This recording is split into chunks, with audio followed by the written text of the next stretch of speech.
कर्णविलम्बितकदम्बमञ्जरी केसरारुणकपोलमण्डलम् निर्मलम् निगमवागगोचरम् नीलिमानमवलोकयामहे। साचि सञ्चलितलोचनोत्पलम् सामिकुड्मलितकोमलादरम् वेगवल्गितकराङ्गुलीमुखम् वेणुनादरसिकम् भजामहे।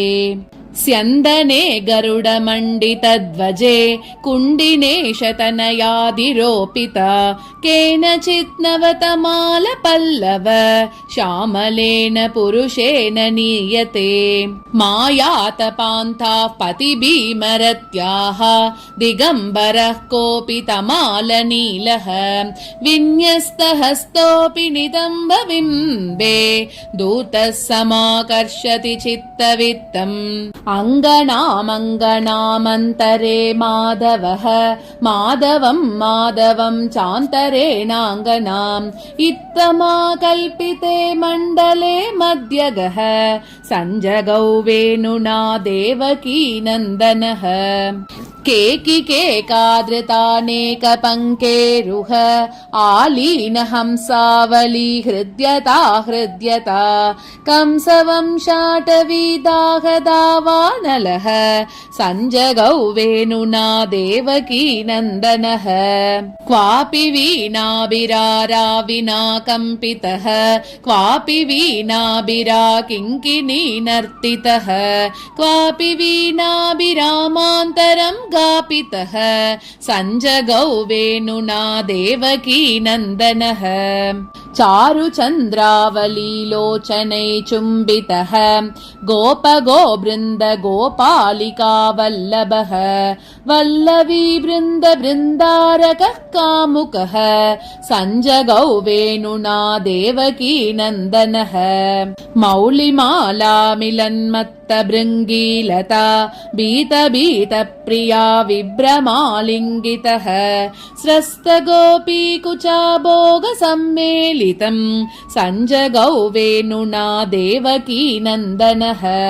चारुचामीकराभासभामा विभुः वैजयन्तीलता वासितोरस्थलः नन्दबृन्दावने वासिता मध्यगः सञ्जगौ वेणुना देवकीनन्दनः। बालिका तालिका ताललीलालय आसङ्गसन्दर्शित ब्रूलता विभ्रमः गोपिका गीतदत्तावदान स्वयं सञ्जगौ वेणुना देवकीनन्दनः। पारिजातं समुद्धृत्य राधावरो रोपयामास भामा गृहस्याङ्गने शीतशीते वटे यामुनीये तटे सञ्जगौ वेणुना देवकीनन्दनः। अग्रे दीर्घतरोऽयमर्जुनतरुः तस्याग्रतो वर्तनी सा घोषं समुपैति तत्परिसरे देशे कलिन्दात्मजा तस्यास्तीरतमालकाननतले चक्रं गवां चारयन् गोपः क्रीडति दर्शयिष्यति सखे पन्तानमव्याहतम्। गोधूलीदूसरितकोमलगोपवेशं गोपालबालकशतैरनुगम्यमानम् सायन्तने प्रतिगृहं पशुबन्धनार्थम् गच्छन्तमच्युत शिशुं प्रणतोऽस्मि नित्यम्। निधिं लावण्यानां निखिल जगदाश्चर्यनिलयम् निजावासं भासां निरवधिकनिःश्रेयसरसम् सुधाधारासारं सुकृतपरिपाकं मृगदृशां प्रपद्ये माङ्गल्यं प्रथममधिदैवं कृतधियाम्। आताम्रपाणिकमलप्रणयप्रतोदम् आलोलहारमणिकुण्डलहेमसूत्रम् आविश्रमाम्बुगणमम्बुदनीलमव्यात् आद्यं धनञ्जयरताभरणं महो नः।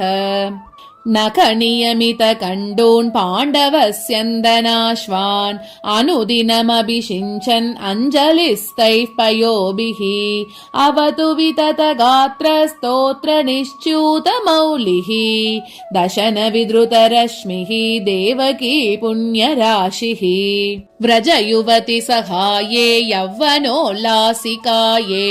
सकलशुभविलासे कुन्दमन्दारहासे निवसतु मम चित्तं तत्पदायत्तवृत्तम् मुनिसरसिजबानौ नन्दगोपालसूनौ अरण्यानि मार्द्रस्मितमधुरबिम्बादरसुधा सरण्या सङ्क्रान्तैः सपदि मदयन् वेणुनिनदैः धरण्यासानन्दोत्पुलकमुपगूढाङ्घ्रिकमलः शरण्यानामाद्यः स जयतु शरीरी मधुरिमाम् विदग्धगोपालविलासनीनां सम्भोगचिह्नाङ्कितसर्वगात्रम् पवित्रमाम्नाय गिरामगम्यम् ब्रह्म प्रपद्ये नवनीतचोरम् अन्तर्गृहे कृष्णमवेक्ष्य चोरम् बद्ध्वा कवाटम् जननीम् गतैका उलूकले दामनिबद्धमेनम्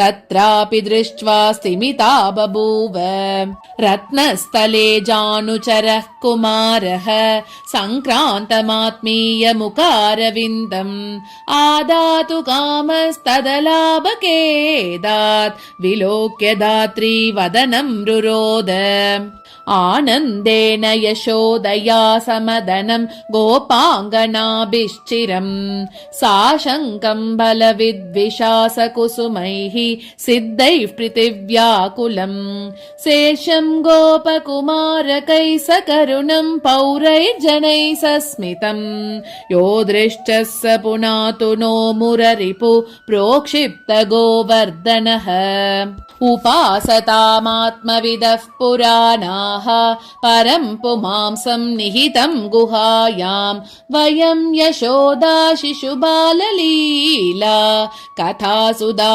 सिन्धुषु लीलयामः विक्रेतु कामा किल गोपकन्या मुरारिपादार्पितचित्तवृत्तिः दद्यादिकं मोहवशादवोचत् गोविन्द दामोदर माधवेति उलूकलं वा यमिनां मनो वा गोपाङ्गनानां कुचकुड्मलं वा मुरारिनाम्नः कलभस्य नूनम् आलानमासीत् त्रयमेव भूमौ करारविन्देन पदारविन्दं मुखारविन्दे विनिवेशयन्तं वटस्य पत्रस्य पुटे शयानं बालं मुकुन्दं मनसा स्मरामि शम्भो स्वागतमास्यतामितयितो वामेन पद्मासन क्रौञ्चारे कुशलं सुखं सुरपते वित्तेशनो दृश्यसे इत्थं स्वप्नगतस्य कैटभजितः श्रुत्वा यशोदा गिरः किं बालकजल्पसीति रचितं दूदूकृतं पातु नः मातः किं यदुनाथ देहि चषकं किं तेन पातुं पयः तन्नास्यद्य कदास्ति वा निशि निशा कावान्धकारोदयः आमील्याक्षियुगं निशाप्युपगता देहीति मातुर्मुहुः वक्षोजां शुककर्षणोद्यतकरः कृष्णः स पुष्णातु नः कालिन्दी पुलिनोदरेषु मुसली यावद्गतः केलितुं तावत् कार्परिकं पयः पिबहरे वर्धिष्यते तेशिका इत्थं बालतया प्रतारणपरा श्रुत्वा यशोदा गिरः पायान्न स्वशिकां स्पृशन् प्रमुदित क्षीरेर्दपीते हरिः